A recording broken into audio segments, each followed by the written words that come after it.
Heavy rains caused floods and widespread damage in most parts of Mindanao. Argil Relator of GMA Regional TV1 Mindanao for the details live.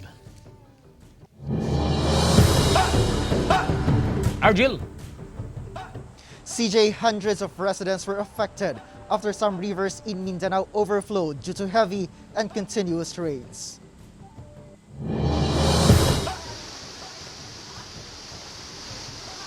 Heavy rains this week caused the Talomo River to overflow to nearby residential areas. Hundreds of residents were affected and immediately evacuated. The Davao City Urban Search and Rescue Team used a rubber boat to bring a 90-year-old mother and her daughter to a safe area after floodwaters breached their home. Affected families brought along their belongings and placed them along the bridge, while some residents secured their livestock. Taas na kayong tubig dito? Over 800 individuals were evacuated and temporarily housed at the Our Lady of Lourdes Parish in Bangkal, where social distancing was no longer observed. However, all evacuees were given face masks and food ration.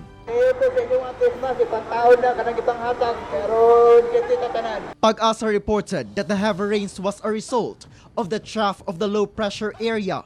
Meanwhile, in Barangay Ula, a 3-year-old boy drowned in a river. His body was found the day after he was last seen swimming with his brother. Meanwhile, a 57-year-old woman died in Bangkal, Davao City after a retaining wall collapsed into her room due to a landslide caused by the heavy downpour. The victim, identified as Leticia Forzas, was asleep when the incident happened. Dako kayong bato na hulog mo. Pag tanaw na ko, wala na, tabunan na sila yuta. Incidentally, ang portion atong retaining wall, na dito po yun sila na napili nila nga natulog, nag-overnight, unta, dito po nang collapse. So, accidentally, nagtapunan sila.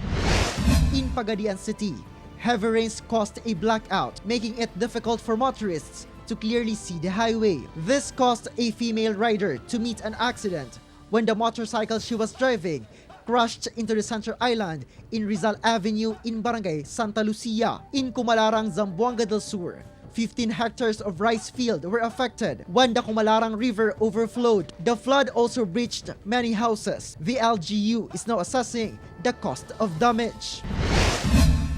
In Maitom, Sarangani Province, more than 20 houses were affected due to flooding in Barangay Kiayap and Barangay Mabay. Affected residents were immediately evacuated. A landslide also occurred in Sitio Kalalang in Barangay Zion.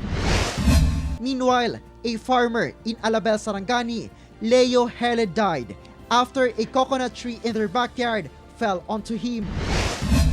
In COTABATO Province, motorists and pedestrians were stranded for almost 2 hours after trees fell along the highway and a minor landslide occurred along the boundary of President Roxas and Antipas towns. The Municipal Disaster Risk Reduction and Management Office of President Roxas immediately conducted clearing operations. Street flooding also transpired in Midsayap town, where establishments along the highway experienced flash floods for the first time.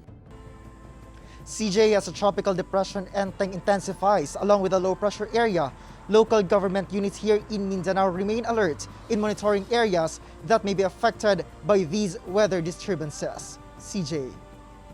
Thank you, Argil Relator.